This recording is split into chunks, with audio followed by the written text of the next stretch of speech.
Notorious ক্রিমিনালকে দায়িত্ব দিলে হবে এরকম? এর আগে কি ভাঙড়ে তৃণমূল ছিল না? আমার ভাঙড়ে যে তৃণমূলের নেতা তারাই তো ছিল, শুধু দায়িত্বর বন্টনটা অন্যজনের হাতে চলে গেছে। ভাঙড়ে কি এর আগে তৃণমূলের সাথে আইএসএফ এর মত পার্থক্য হয়নি, মতনৈক্য হয়নি? কাউকে খুন হতে দেখেছেন? সে ভাঙড়ের আইএসএফ এর লোক হোক, সাধারণ মানুষ হোক আর তৃণমূল হোক, বোমের আঘাতে ক্ষতিগ্রস্ত হতে দেখেছেন? ভাঙড়ের বদনাম হচ্ছে, কোথা থেকে বাইরে থেকে বোম বাঁধা লোক নিয়ে এসে বোম বাঁধছে, ভাঙড়ের বদনাম হচ্ছে। গতকালকেই মনে হয় দেখলাম 85টার ওপরে নাকি বোম উদ্ধার হয়েছে। কার বদনাম হচ্ছে? ভাঙড়বাসীর বদনাম হচ্ছে। তো এই যে নোংরামি করছে, এর জবাব ভাঙড়ের মানুষকে ঐক্যবদ্ধ হয়ে দিতে হবে। আমি তো বারবার বলছি এনআইএ ইনভেস্টিগেশন করুক, দুধকে দুধ পানিকে পানি করে দিক না। আইএসএফ এর কোনো ছেলে যদি বোম বাঁধা কাজে যুক্ত থাকে তাকে তুলে নিয়ে গিয়ে জেলের মধ্যে রেখে দিক, জেলের মধ্যে পচিয়ে মারুক, আমি তো বলছি।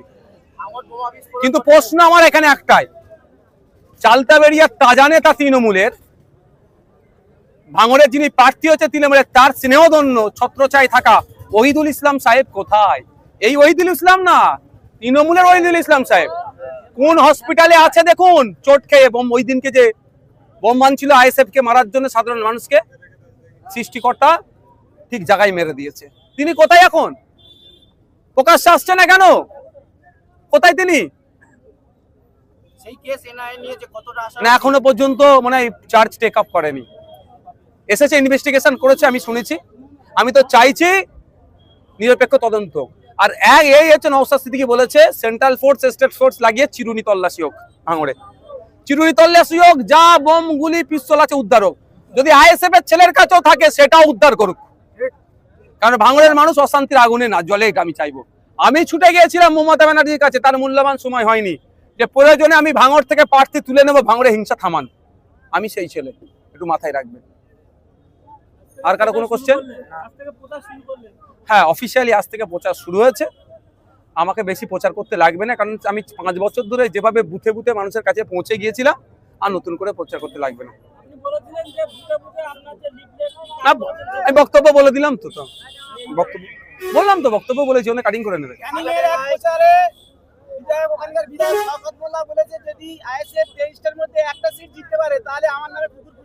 আমি একটা কথা বলবো, আমরা অত খারাপ হয়ে যায়নি কোনো মানুষের নামে কুকুর বুঝবো, 1 নম্বর কথা।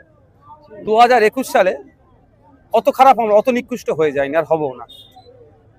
তবে বালহুম আদল, চতুষ্পদ জানোয়ারের থেকেও খারাপ আছে মানুষ, কিছু মানুষ।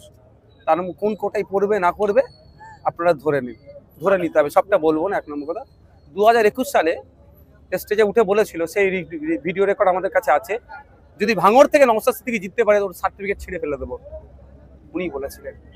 উনি আতঙ্কে আছে। ভাঙড় তো যাচ্ছেই হাতছাড়া হয়েছে, এখন ক্যানিং আর আটকাতে পারবে না। আমাদের ভাঙড়ের মানুষ খেতে ভালো করে ফলিয়ে দেবে, খামারের দায়িত্ব তাদের বিধায়ক নওশাদ সিদ্দিকী দেখে দেবে। হ্যাঁ, আমাদেরকে তো উপহার দিচ্ছে, আমার নামে 20টা মতো মামলা হয়, পারছে না আমাদের সাথে রাজনৈতিক ভাবে, এই জন্য মিথ্যা মামলার আশ্রয় গ্রহণ করছে।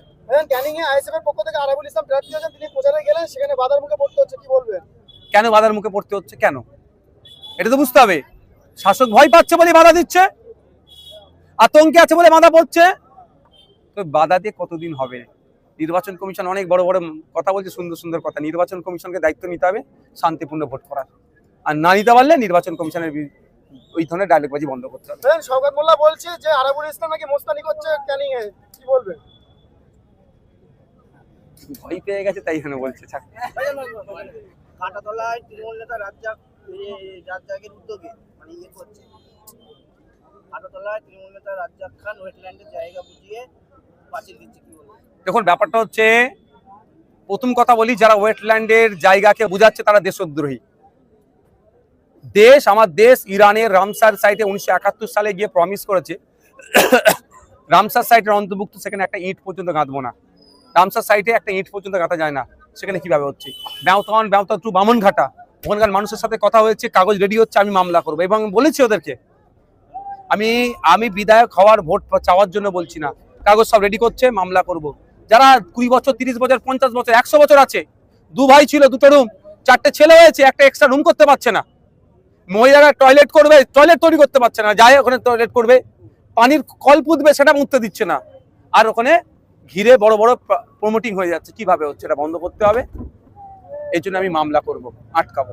এই রাজ্জাক মানে উদ্যোগে ছিল যে আদিবাসীদের জমি দখল করা।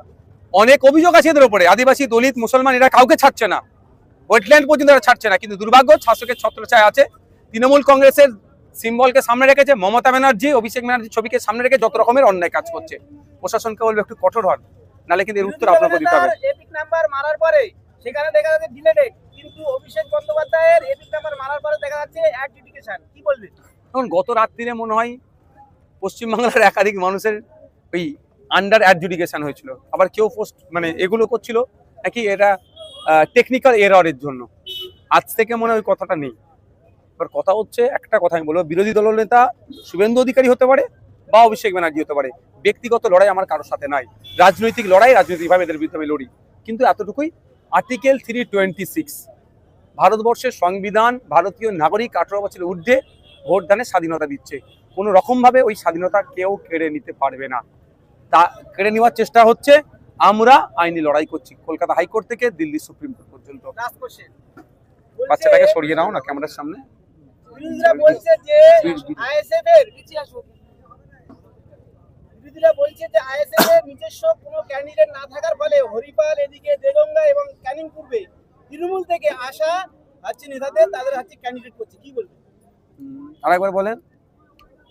বিরোধীরা বলছে আইএসএফ এর নিজস্ব কোনো ক্যান্ডিডেট নেই, স্বচ্ছ, টিএমসি থেকে নিয়ে আসা হরিপাল বিধানসভা, এদিকে দেগঙ্গা, এদিকে আপনার ক্যানিং পূর্ব, সেখানে হচ্ছে প্রার্থী ঘোষণা করছে টিএমসি থেকে আসা নেতাদের। আমি একটা উত্তর পরে দেবো, এই প্রশ্নটা তৃণমূল নেতাদেরকে জিজ্ঞাসা করবেন।